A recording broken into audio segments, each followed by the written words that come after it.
those that may lead to horizontal friction. Distinguished guests, ladies and gentlemen, I believe we need to strike the balance between religion and law as the values that rule societies. This is my another point that I wish to bring up. As you all may understand, religion is subject to multiple interpretation by its followers. These diverse interpretations coexist without a definitive authority to vindicate and single version as absolute truth. In contrast, the legal system relies on judges who adjudicate and determine final truth. To achieve the balance between those two, we need to take into account few aspects to apply. Among others, firstly, respecting freedom of religion. The legal system must respect freedom of religion. This means safeguarding the right of every individual to practice their beliefs without discrimination. Second, understanding cultural and historical context. Law and religion cannot be divorced from cultural and historical context. It is of crucial importance to comprehend how these values interact each other and the ramifications that may arise. Third, considering social well-being. Policies promoting religious tolerance and justice should benefit society at large. By honoring religious values and upholding legal principles, we can foster inclusive and sustainable social harmony. Additionally, religions bears dual responsibility, nurturing spiritual growth within their communities and actively engaging in global problem solving. This includes addressing pressing challenges such as poverty, inequality, climate change, SDGs, and many various of phobias like Islamophobia and anti-Semitism, and so on and so forth. By transcending rituals and embracing a broader vision, religions can empower their followers to be agents of positive change, weaving faith and action into a seamless fabric that uplifts humanity as a whole. It is in this respect the role of religious leaders is also crucial. Distinguished guests, ladies and gentlemen, lastly, I would like to also touch upon the significance of globalizing Pancasila as a universal reference.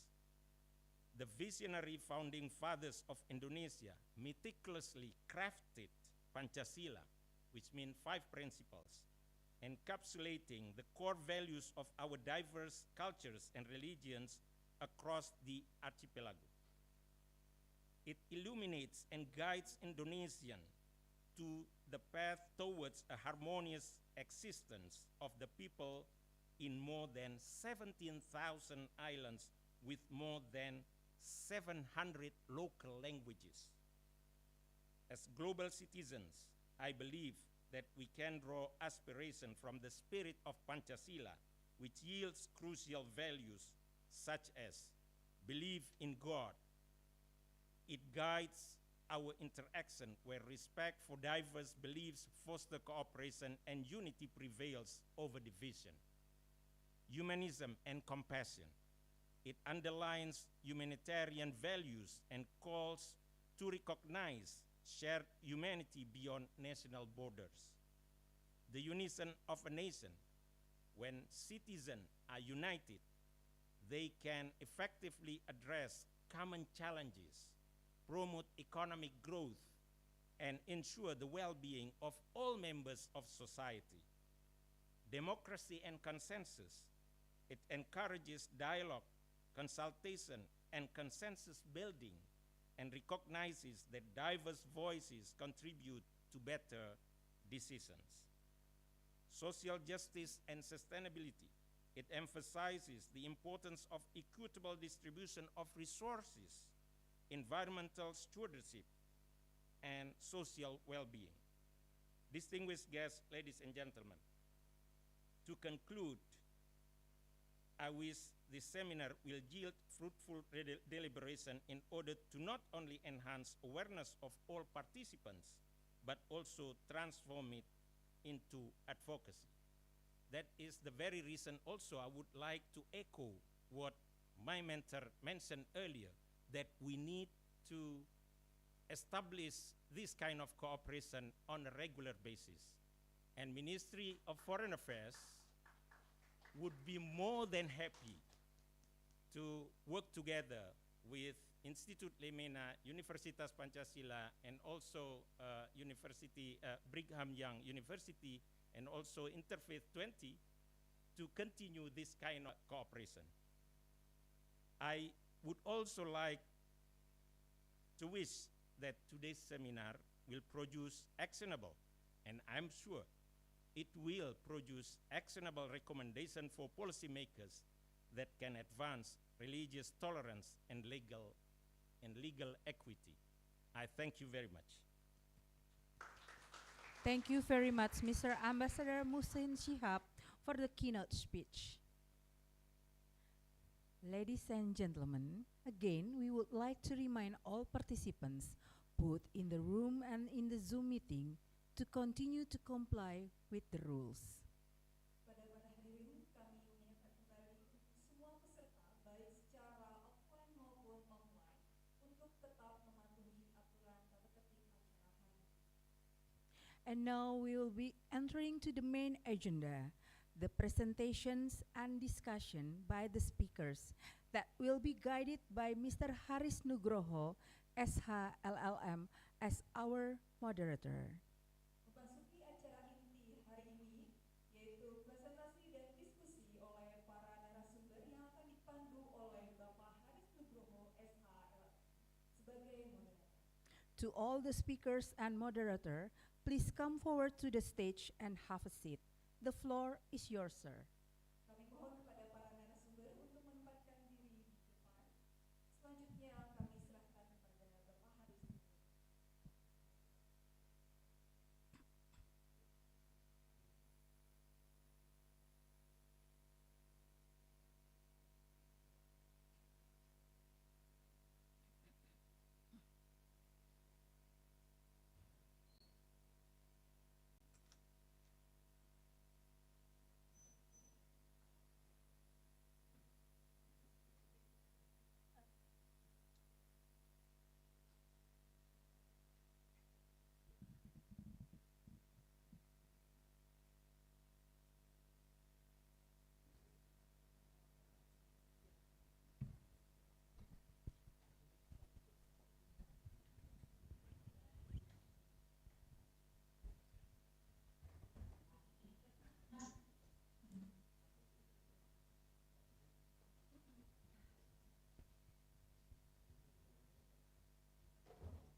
Good morning, everyone.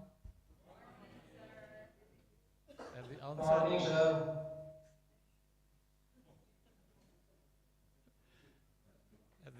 sir. allow me to welcome you, all the distinguished speakers and also participants to this seminar on cross-cultural religious literacy in connection with religion and law. It is my sincere hope that all of us are in good health. Sekali lagi, terima kasih, selamat datang kepada tadi Pak Rektor sudah hadir dan Bu Warek, juga Pak Warek, dua, kemudian juga Pak Dekan Fakultas Hukum, Prof. Edi, dan para wakil dekan dari Fakultas Hukum dan fakultas lain yang hadir hari ini, dan juga khususnya teman baik saya, Ambassador Muhsin Shihab, terima kasih for taking trouble to come here, Pak. Juga dari Lemana ada Pak Budi dan juga Pak Michelle. I would like also first to extend my gratitude to the Faculty of Law for entrusting me to be a moderator of this seminar. And we are here, have the distinguished resource person today. First, Professor Brett G. Scarf. He is Director of International Center for Law and Religion Studies, Brigham Young University Law School, Utah, USA. And second speaker, number 2, Prof. Cole Durham, Jr., President G20 Interfaith Forum, or we call it IF20. He is Professor of Law and Founding Father, International Center for Law and Religion Study, Brigham Young University, also G. Reuben Clark Law School. And also we have Professor Catherine Marcel. Welcome to Universitas Pancasila, Prof. She is Vice President, G20 Interfaith Forum, or IF20. She is also Professor and Senior Fellow, Executive Director, World Faith Development Dialogue at Berkeley Center for Religion, Peace, and World Affairs, Georgetown University. And last but not least, we have from our host university, Ibu Kunti, Dr. Kunti Tri Dewayanti SHMA. She is head of private law department. She is also anthropologist, law, and also active in feminist activities. And also gender enthusiast, law faculty, Universitas Pancasila. Welcome also, Ibu, to the seminar. And I would like also to make a brief point that already referred also by Professor Edi Pratomo as well as Ambassador Muksin about religious literacy challenges. There are 2 issues that I would like to point out. One is uneven knowledge. Understanding of religious texts and practices can vary greatly. Some may have in-depth knowledge, while others may have a more superficial grasp. This can lead sometimes to misunderstanding and misinterpretations. And number 2 is extremist views, as also mentioned by Ambassador. That is lack of proper understanding that can make people susceptible to manipulation by extremist groups promoting intolerance and violence. And also there are legal challenges. It's about balancing rights. How to ensure freedom of religion as guaranteed by law or guaranteed by our constitution, while also preventing religious practices that disrupt public order or infringe on others' right. This can be a complex balancing act.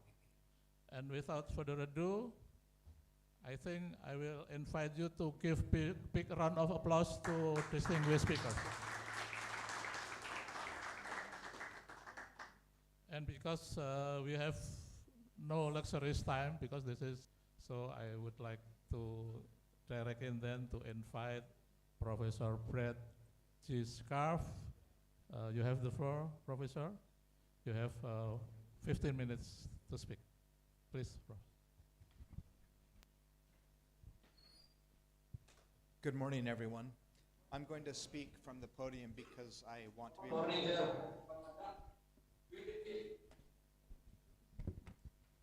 because I'd like to be able to see the PowerPoint as well. Thank you to our excellent Masters of Ceremony. That was really fantastic work. Thank you for that. And to the Faculty of Law, the Universitas Pancasila, Lemina Institute, Ministry of Foreign Affairs of the Republic of Indonesia, thank you.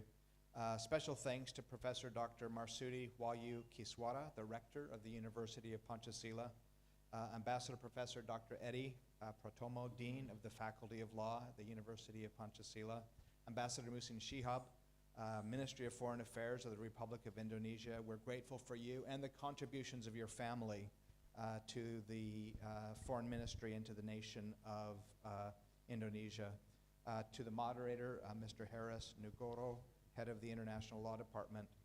For me, it's a special honor to be at the University of Pancasila because I am a strong advocate of the national ideology of Indonesia, and I'm very sympathetic to the project of amplifying that ideology. I think the idea of a one Lord interpreted carefully, of just and civilized humanity, of unity and diversity, and the unity of Indonesia, such a big country with so much variety. And number 4, I think, is very important at this moment, democracy, not just as a majoritarian instrument, but guided by the inner wisdom and the unanimity arising out of deliberations among representatives. This is a beautiful notion of participatory democracy and, of course, social justice for all people in Indonesia. I'm grateful to be at a university that is educating and exploring the deep meaning of the concept of Pancasila. Today, we have 4 lectures scheduled. Could I have the slide advanced, please? Who should I communicate with about advancing the slides? Okay, thank you. I need someone in back who will really follow along. The underlying ideas of today's seminar, I think, are that protecting human dignity and human identity are key components of human flourishing. My presentation will be about human dignity as a foundational principle for human rights and their legal protection, and as a foundation for CCRL. My colleague, Professor Durham, will talk about the many applications of CCRL, which is an effort to help us appreciate and understand diverse religious identity. Professor Catherine Marshall from my university, where I was a student, Georgetown, will reflect on the implications of human dignity and CCRL for the world's development agenda. And Dr. Kunthi Tridewiyanti, the head of private law department, will correct our mistakes, including the mistake I made in the spelling of your name on the PowerPoint slide. So I started with one obvious mistake so that you could feel free to correct our other mistakes, Professor Kunthi. Next slide, please. When I was 10 years old, I received for Christmas a gift that was my most cherished childhood possession, a Swiss Army knife. Today, I'd like to briefly discuss what I've come to believe is the Swiss Army knife of human rights and religious freedom. And that is the idea of human dignity, next slide please, for everyone everywhere. This was, in a real sense, the foundational idea that made the International Human Rights Project possible. And it is a return to this foundational idea that I believe will help us address the problems that ail human rights. It was 75 years ago, next slide please, on December 8th, 2023, that the United Nations unanimously adopted the Universal Declaration of Human Rights. For several years, we at the International Center for Law and Religion Studies have been focusing on human dignity as the foundational principle that made the human rights movement possible, as well as its role in building bridges, opening doors, promoting human rights, and supporting the rule of law. We gather, next slide, at a time where there are significant challenges facing human rights. I've mentioned several of them here, and I won't go into detail, but these include the politicization of human rights, which are seen sometimes as Western values, the selective use of human rights, special pleading, and even the weaponization of human rights in using them unequally with respect to friends and enemies. Second is polarization, the deep divisions between liberal and traditional worldviews, the proliferation of human rights from 30 brief, articulate statements to today hundreds of human rights. And also perspectivism, relativism, doubts about whether there are any human values that are truly universal. I think we also see twin ails of human rights maximalism, the hope that human rights will solve all our problems, and human rights minimalism, the idea that human rights are useless and will not solve any of our problems. when we studied the history of the drafting of the Universal Declaration of Human Rights, next slide please, we learned that human dignity played a very important role. Next slide. There were 18 countries that comprised the United Nations Human Rights Commission in 1947 as they started the work of drafting the UDHR, and they quickly reached a dead end. There were too many different ideas of where to start and what to include. A first draft prepared by the Commission's Secretary, John Humphrey of Canada, was 408 pages in length, even though it was labeled an outline. And next slide, please. It became very difficult to know how to move forward. It was actually the Chinese delegate, P.C. Chang, who recalled that the preamble to the United Nations Charter included an affirmation of faith in fundamental rights and in the dignity and worth of the human person. And he said, why don't we start with human dignity? Next slide. And in a real way, this broke the logjam. And the importance of human dignity to the UDHR is very apparent. If we look at the first sentence of the preamble of the UDHR, it says, whereas recognition of the inherent dignity and of the equal and inalienable rights of all members of the human family is the foundation of freedom, justice, and peace in the world.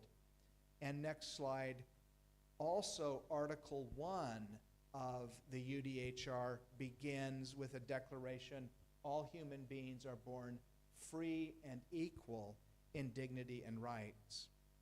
And so about 5 years ago, next slide, we began thinking about human dignity as a way of addressing the challenges to human rights today, just as it was at the beginning of the human rights era to generate consensus.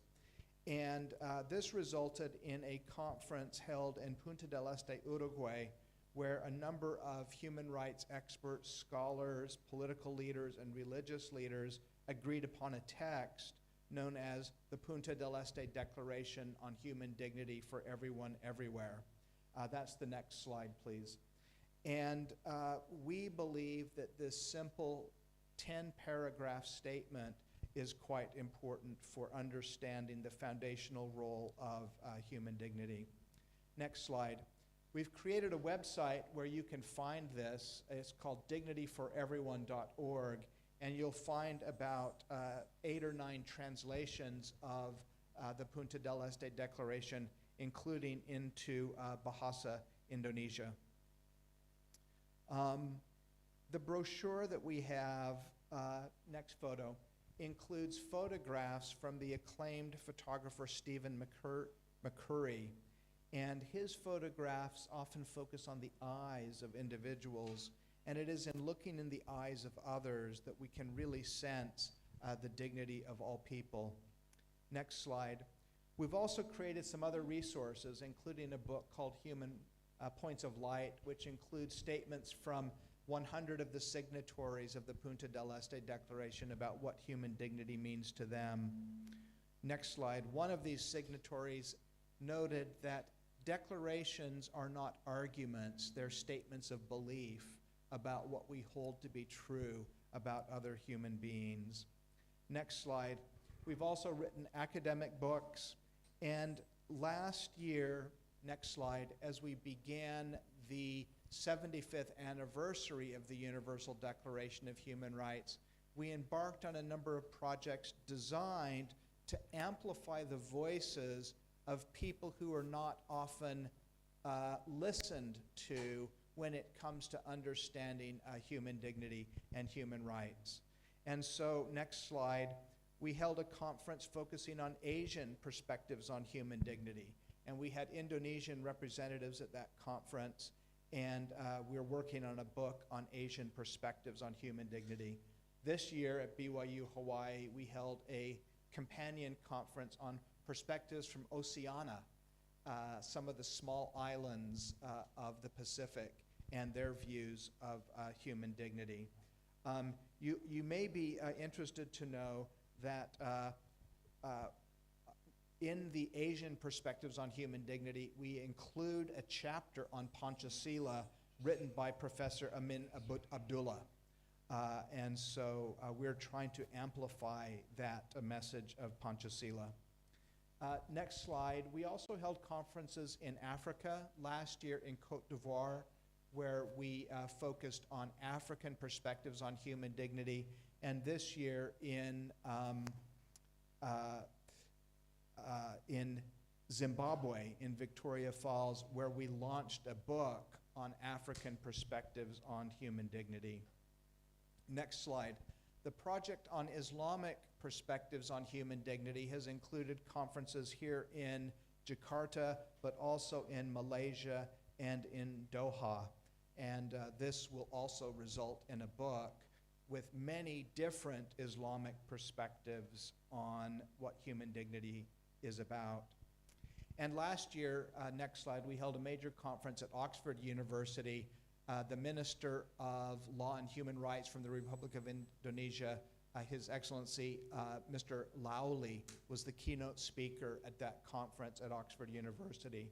And this was used as a launching pad to begin advocating for the idea of the United Nations adopting a UN Human Dignity Day as a complement to Human Rights Day.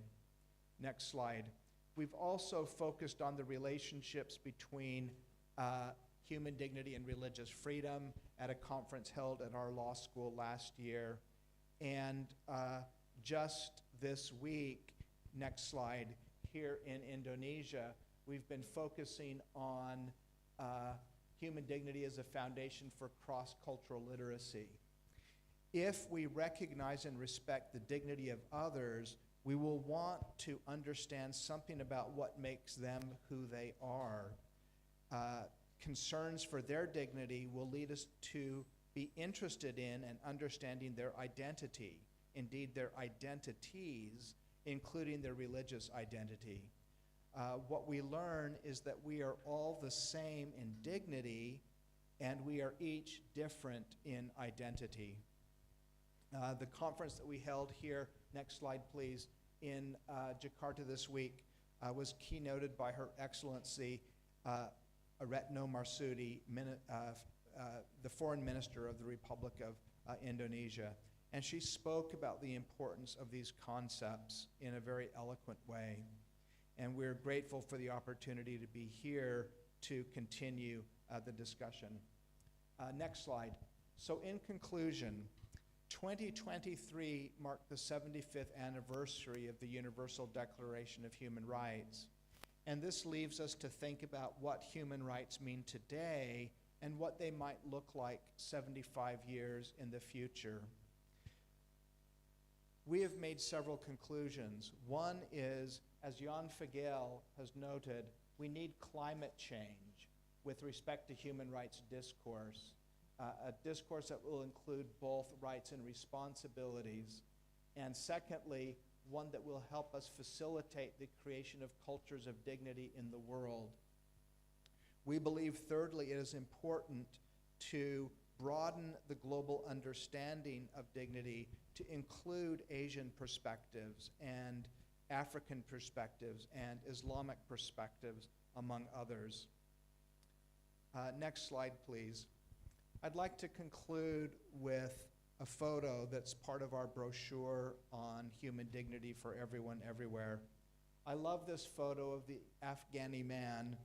Even though one of his eyes is covered and the other is obscured by a broken and dirty lens, we are still drawn to his eye, the window to the soul of this man, reminding us that all of us are created in the image of God.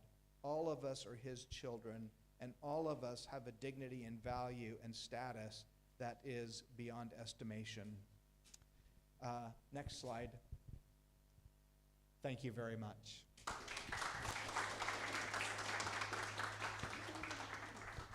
Thank you very much, Prof. Scarf, for your presentation, very in-depth and also touching about human dignity and also human rights and also challenges facing human rights. Thank you very much. And the next speakers on my list is Professor Cole Durham. The floor is yours, Professor. See if I can stand up.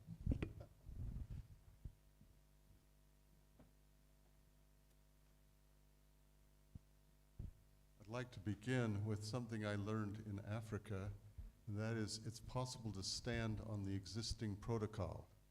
That means you don't have to name everyone who deserves mention, but you honor them and you avoid mistakes of pronunciation, which would be very serious in my case.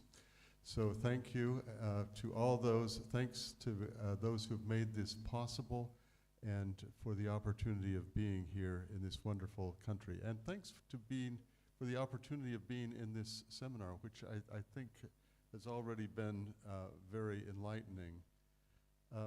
What I want to do is talk about three things, all of which are related, and you'll see that all of the things we're talking about are related to cross-cultural religious literacy. My colleague Brett has talked about dignity as the sort of the underlying notion that drives us to seek common understanding, and that's really what CCRL, or the Cross-Cultural Civilizational Dialogue, is about. I'm going to try and talk about things from three perspectives. First, I want to say a little bit about the G20 Interfaith Forum itself, which is an institutional means to approach these issues. I want to talk about the experience working in the field of teaching about religion, and then about CCRL and its applications. Let me begin by saying it's one of the reasons it's great for me to be here is I like being in the legal environment, and I have to say I've spent really my entire career working on law and religion. Law and religion was sort of a movement that started in the United States about the time I started teaching. I became heavily involved in the law and religion section of the American Association of Law Schools, and I've taught about law and religion all my life, and so it's a pleasure to be here where that kind of issue is taken seriously. Now let me just say a word or two about the G20 Interfaith Forum. The G20, as you know, represents a group of 20 countries. I'm going to qualify that in a minute, but they represent something like 80% of the economic power of the world. Now I say 20 countries, it's originally 19 plus the EU, which meant that it was about 47, and they just added the African Union, which adds about another 50. I tried to get an exact count, and I don't have it, but it's between 90 and 100. So, but it's a lot of countries with a lot of cultures and a lot of backgrounds, and it's more informal than the United Nations. It doesn't even have a secretariat. It sort of rotates from host country to host country each year. As has been mentioned, Indonesia was the host country a couple of years ago, and I think one of the things that Indonesia tried to do is emphasize the message of unity and diversity, that there are really, there's much that the rest of the world needs to learn from Indonesian culture or from the culture of this entire region. And I think that's one of the things that we've tried to do.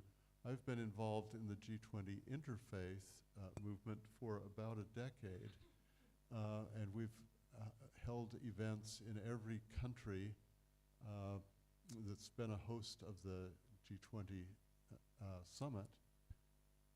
And the aim is to help bring the influence of religious voices to bear on the formation of public policy at the G20 level. Now this is a complicated undertaking. It's a little too easy in some ways to say religion is good, promotes peace, this is what global policy should be about. But if that's all you say to the people in the foreign ministry, They say, yes, and what do you want us to do about it? And so one of our efforts, and I have to say, Catherine Marshall, who's with us, is really one of the global experts on religion and development. We're thinking about practical ways that religion can come to bear on the major issues that are faced at the global level. Now, I'm going to come in a moment to how CCRL, the Cross-Cultural Religious Literacy, is relevant to that larger process. But I want to take a step back, and it's a biographical step because in the mid-2000s, in 2007, I was working with the Organization for Security and Cooperation in Europe, and I co-chaired a project on teaching about religion. Now, our advisory council at the OICE, we knew we were not education ministries. We were not educational experts. We were all, those of us working with this group were basically human rights experts. But we realized that we needed to think about what would be a human rights framework for teaching about religion. And teaching about religion is different than teaching religion in the sense of teaching people how to be a good Muslim, teaching people how to be a good Christian, teaching people what their theology is about. It's different, and it's more like CCRL. It's trying to make other people aware of other people's religions so that there's better understanding, so that it really becomes possible to extract unity out of the diversity. So we tried very hard to make it, to talk about teaching about religion and to be clear that it was different than teaching religion. I'll confess one of the things that was going on the side. We were very worried about what the Vatican, the Catholic Church, would think about what we were doing because, well, they might think we were trying to attack their Catholic school system or something like that. And we tried very hard to make it clear that that's not what we were trying to do. You could do teaching about religion in a parochial school, in a pesantren. You could do it in a lot of places. But there were a lot of people in the Vatican who saw the title of our project, didn't read anything, and they said, oh, this is dangerous. Well, the truth is, there's not a lot of empirical evidence, but one of the, so one fear is that teaching about religion is somehow relativistic and will compromise people's basic religion. In fact, the best empirical evidence we have suggests that people who are exposed to other religions will generally be reinforced in their own religion. I mean, there was no pattern, because we had some empirical evidence about teaching about religion, and there was no evidence that it sort of changed people's religion from one to another. It just deepened people's appreciation for their own religion and otherwise. And I want to suggest that I think that's part of something that's very important to understand about CCRL, that this is not something that's designed to attack anyone's religions. The aim is to help everyone understand other religions.